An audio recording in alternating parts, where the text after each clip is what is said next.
Welcome back to Write, Publish, Connect, a video series by Aaxel Author Services.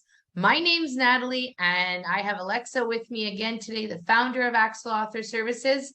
Hey, Alexa. Hi, Natalie.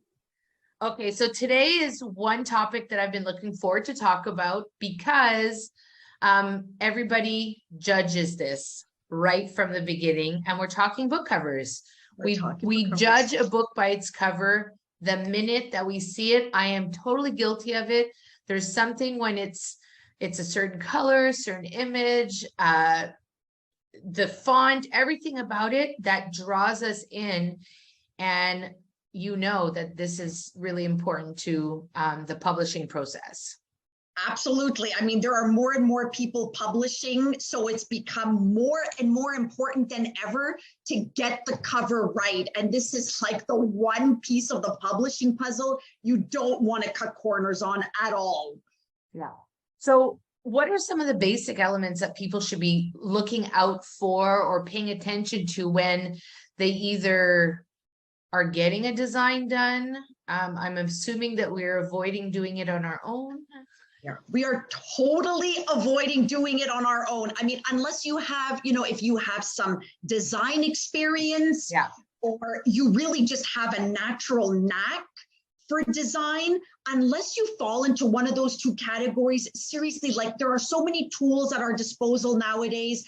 We can do so much on our own, but unless you really feel confident about tackling the book cover, unleash your creativity in other ways and leave your book cover to a professional. It's so important, and you'll be grateful that you did in the end. In terms of the basic elements of a cover, so let's just go over really quickly. We're obviously talking front cover, right? So we're talking the title, we're talking the author name, any kind of a review excerpt or a badge you might want to include. Then we've got the back cover where we usually have a synopsis. Sometimes we'll also have an author bio there, as well as the ISBN barcode.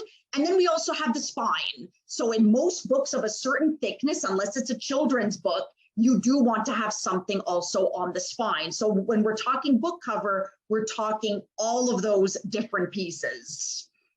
So like I said it before, like font, like how important is that? Like, obviously you want people to have to read it, right? You want people to be able to read it. What I recommend is you want something to be clear. And one of the little tricks that I always, when we sit with an author and we start their book cover process, it's a real process and we take that time. Everything is customized. So when we sit down with an author and we present to them their cover proposal with different mock-ups, we always show them that little thumbnail image, because zoomed in, you might love a font. It's so cool, it's so different, it's unique, it's going to stand out. But then as soon as you zoom out and you really shrink that into that little image that you see when you're browsing on Amazon, all of a sudden, oh, I really can't read that at all, actually. So it's something simple that every author can do. You like a font, great. Now shrink it down to the size of what a thumbnail appears like on Amazon. And if you can still read it, then great. If you can't, really don't, because most of the time, when somebody's looking at your book cover, they're not looking at a nice full screen image of the cover where they can pick up on fonts and subtle elements, right? Because it's not just fonts, it's also subtle elements. Sometimes people, I want to put this in the background and you can barely see it. Well, if you can barely see it zoomed in, you will not see it at all if it's just a thumbnail image on your Instagram or on your Facebook or whatever. You're definitely not going to see it there. So maybe just think twice about the value or the merit of having it at all. But fonts, and if you want to be creative with font, choose an element of the title that perhaps is less important. So for instance, some people, they'll want to get a little creative with their author name, which might not be as important real estate wise as the title. Especially with nonfiction, you want people to be able to read exactly what your book is about. So maybe that's not the time to get too different and too adventurous with fonts. that make No, you just sense? said, so something just came to me, titles. I know this is kind of indirectly related to the book cover, but sometimes I see titles and I think, how did you come up with like a paragraph and I'm Oh, exaggerating, but like it's oh, like there's a title and now there's oh. the subtitle, which is And like, then there's another subtitle. why? I know you have to think, you don't want to clutter your front cover. This is so important. And especially with nonfiction, for instance, my formula there is a nice short punchy title and then a slightly longer subtitle that speaks to the book. But you really have to think, because this is something that happens a lot. And we actually just got an email a few days ago from a gentleman who said, I've got my front cover artwork, but now, the person has disappeared and I need you to take this to the finish line. Well, the artwork is so busy. He has not even included his title or his author name yet, because this falls into one of the other do nots when it comes to book cover design. And people do this particularly when it comes to fantasy, thriller genre. They pull elements and they want to have them all together. So you've got this main front image, then you've got something in the background that's a totally different image. Then higher up in the sky, we've got something else going on. And then at the very top, we've got like eyes looking down on all of this very gloomingly, and you've got so much going on. Even if we have room for your title and author name, where do you want people's eyes to go? You really want to give them a focus. And it's hard sometimes to resist because they get so excited about their covers, authors, and Yeah. but there's also a little bit of this in the story. Okay, but we just have a cover, so let's be selective about what you put on your cover. You don't want it to be cluttered.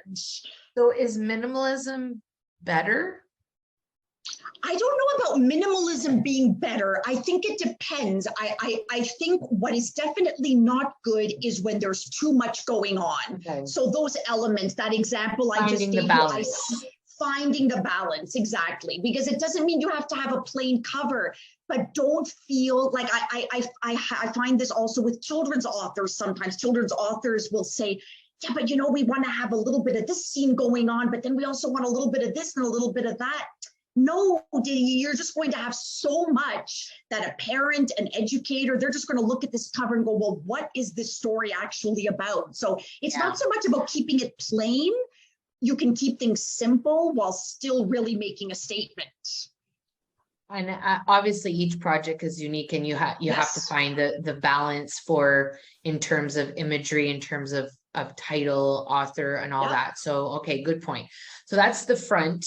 The back usually has the synopsis or maybe the author bio. Yes. Is there something specific to that we should be mindful of? Well, again, you just want to be careful to not crowd your back cover. So usually what we do when we work with our authors is we'll tell them, if you want to have an author bio on the back cover, it's got to be short.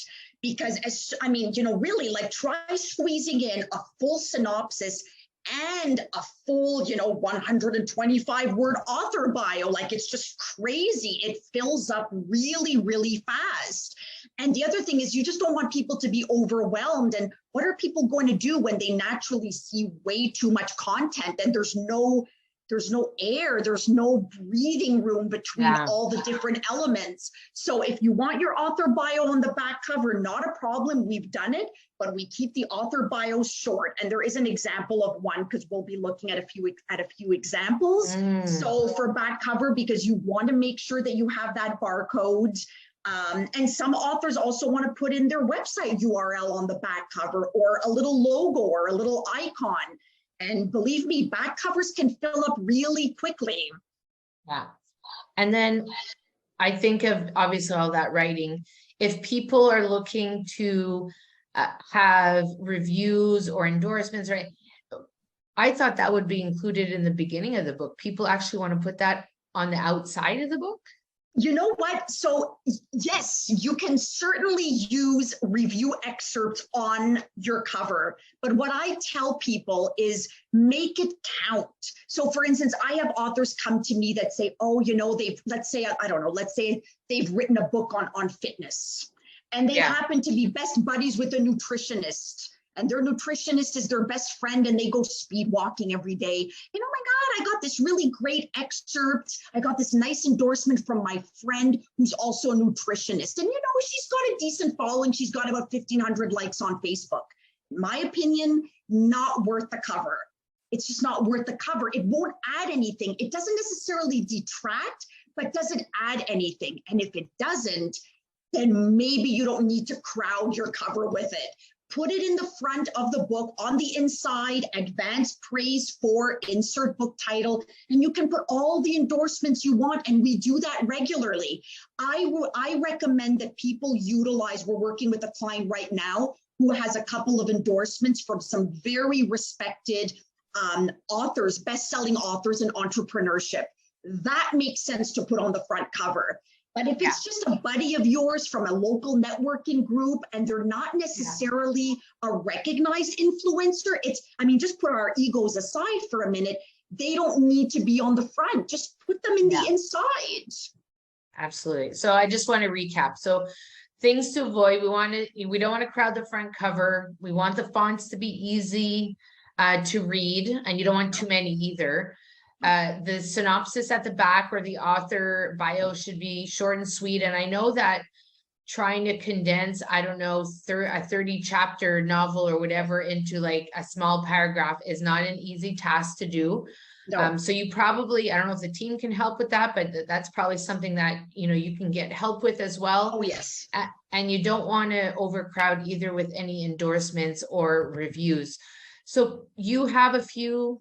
Oh, go ahead. You want to add something? I just wanted to clarify. So the synopsis can certainly be longer. I'm just talking primarily about the author bio, because if you've got a long synopsis and then on top of that, you have a long author bio, you're better off putting your author bio on the inside of your book at the very end. At the very end, because and definitely when we work with our authors, when it comes to cover design, we're not just dealing with the cover design itself, which is a whole process in itself, but we also help with writing a synopsis and writing a good author bio. So we help with all of that. Yes. Awesome. So I think you brought some book covers to show us, though. Yes, exactly. So I'm going to share my screen, and I'm just going to figure, I chose a nice range so that we can just have a look at different examples. So let me just do here. So what I'm going to start with here is I'm going to start with memoir, because let me know when you can see this. Yeah. All right. So very often with memoir, at least in our experience, authors have some kind of a photo that symbolizes, their life or a particular part of their life. In this case, this is a book that was recently published, Without a Homeland, an awesome memoir about a woman who was working in a refugee camp. And so she supplied us the photo. So this original photo comes from her, which was awesome. But then what we did was we took we got creative with it, and we added some effects in the sky, the coloring in the sky. You see here that we've got our main title, which is short and sweet, Without a Homeland. And then we've got a little bit of a longer subtitle. And notice how the fonts, they're very clear to read, but they also have a bit of character. So this is almost like a typewriter font. Yeah. So it almost calls to mind, people out on the front, they're typing out their memos and their telegrams. It kind of gives that vibe, but it's still really easy to read. Here on the back cover, all we have is the synopsis, because can you imagine if we had squeezed in the author bio? Something would have been lost. Something would have really been lost. Here we've got our ISBN, and I just want to bring to your to viewers' attention, we've got here a price embedded barcode. Okay. So when it comes to a barcode, you can have a generic barcode with no price embedded, or you can have one with a price embedded barcode. So here So we always recommend to our clients that they actually go through the trouble of getting a price embedded barcode for two reasons. A, it just looks more professional than a generic one. And B, if you are planning on courting bookstores, they appreciate having a price embedded barcode because it's one less step that they have to deal with on their end. Because if you come to them with a generic barcode, then they have to go, they've got to program it into their system. Okay, what's the price of this book? In this case, this book is $15.99 US. They've got to program it in. Instead, it's already done for them and it just looks more complete and it looks more professional. So that's a little something with the barcode that I recommend.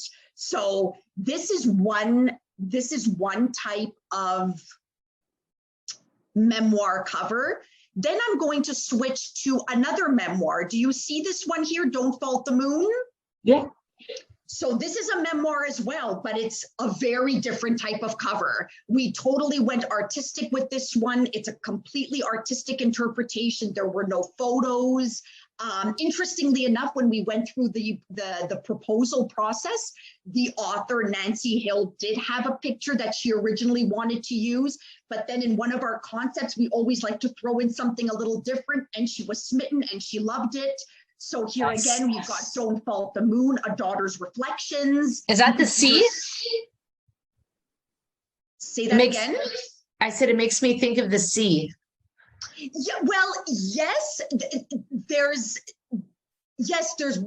also a lot of blue because of the moon, because the moon played a special role in the book.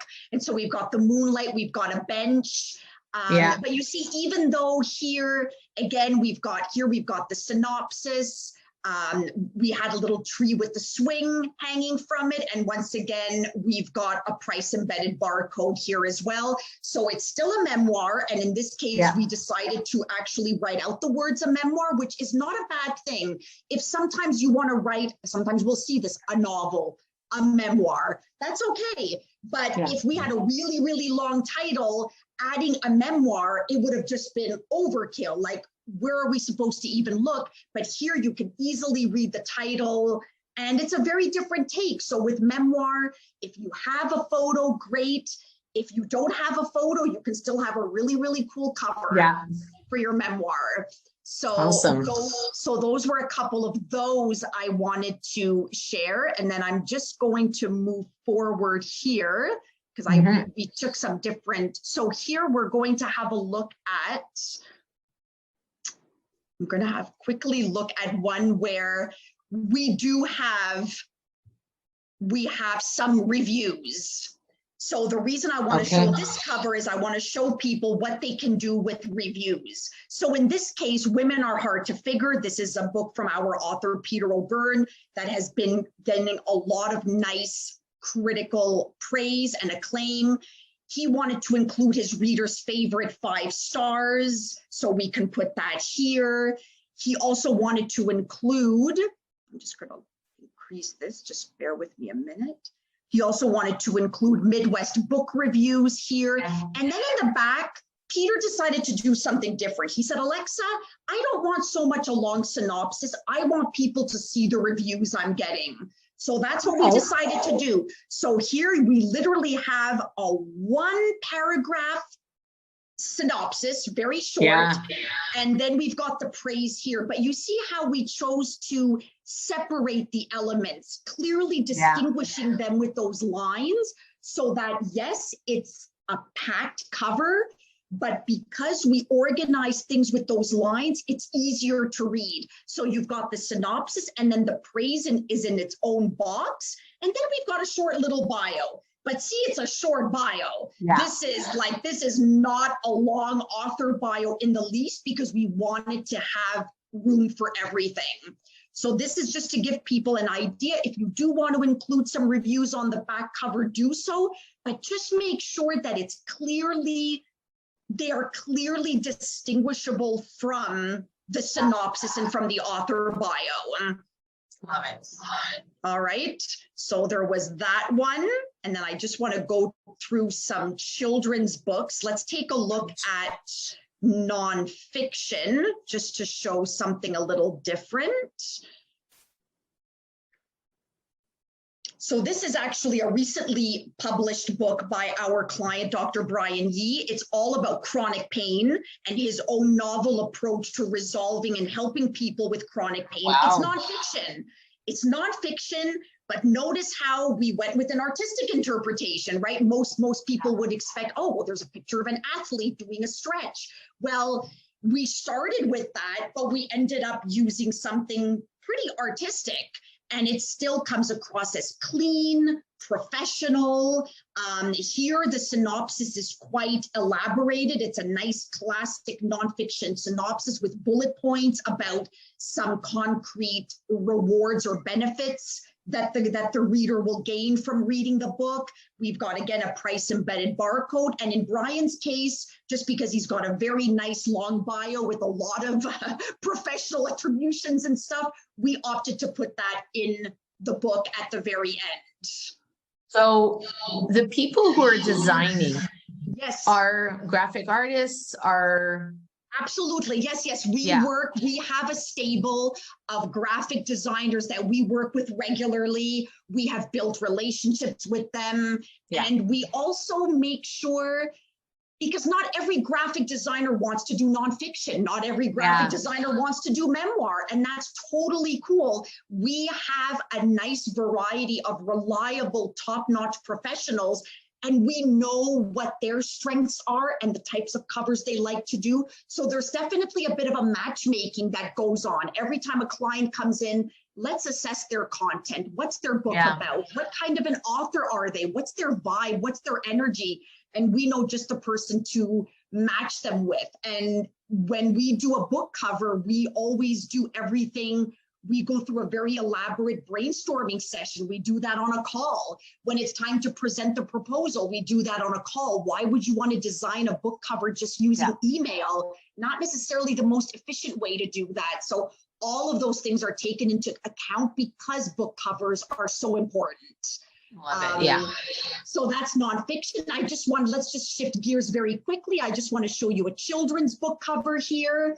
So here we've got animals in the clouds. So one of the first things you're going to notice is there's no spine. Well, that's not a mistake on our part. It's because when books are only of a certain thickness, the print on demand publishing platforms, you can't have content on your spine. So there's no spine here. You'll see here that this is a very playful take in terms of a synopsis. It's not very long. Some children's authors prefer longer synopses. In this case, we wanted something a little more playful. We've got a nice font. It's with children's books, you can really take some nice liberties with fonts, but still making sure that they are legible, that titles and everything are legible. So playful, but legible. So we've got that one. And I just wanted to show here, this is actually a thriller, an international thriller by our client, Andre John Haddad. I was going to say, this is not a children's book.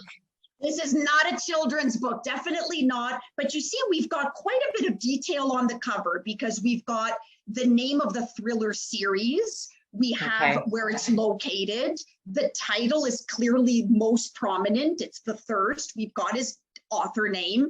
This is all, and this is all artwork. So it's rather unique in that sense, while still giving off that sense of foreboding, that sense of a threat, but staying away from that typical cover that most people expect from thrillers. And not that there's anything wrong with sticking with what people expect rather, but I just wanted to show people the range that you have at your disposal. Here we've got a nice, synopsis.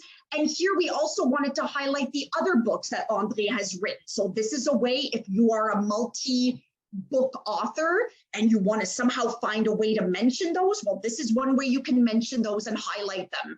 And in this case here, we have a generic barcode, which was done for a very specific reason.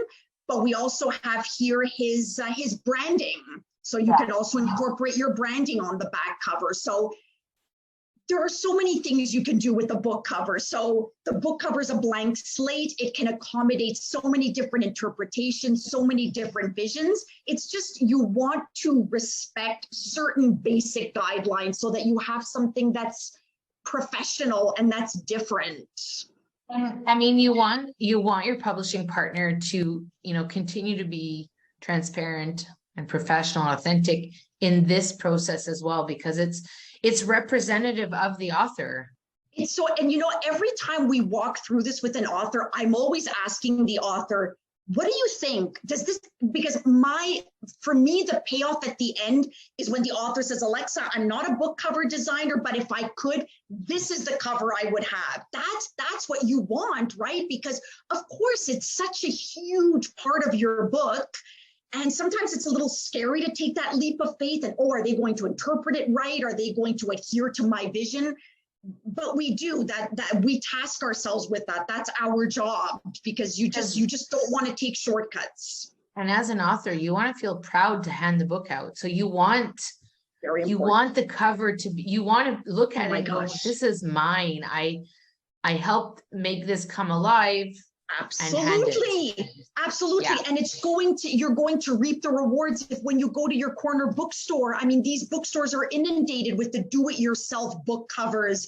And so you want to come up with something that looks professional. They will appreciate it, and they will just consider you a lot more credible that you didn't take those shortcuts. This is fantastic. I'm so happy we did this episode, because it's one, like, if we circle back, the book is judged right away by the cover, and it's literal in this case. Though we're telling people not to do that, right? Because you got to dig inside, and you got to say this in this case.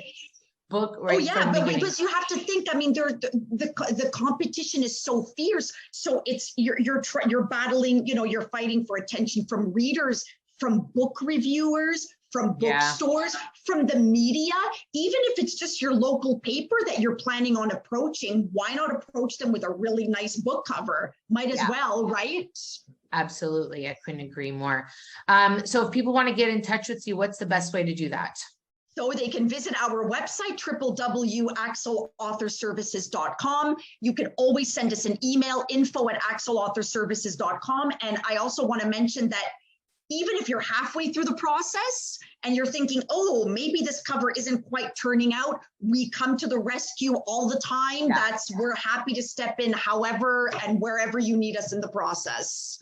Fantastic stuff. So thank you so much for tuning in today. Thank you to Alexa. Remember, at Aaxel Author Services, we will not let you publish crap. Have a great day, everybody. We'll see you soon in the next episode. Bye for now. Thank you, Natalie. Bye-bye.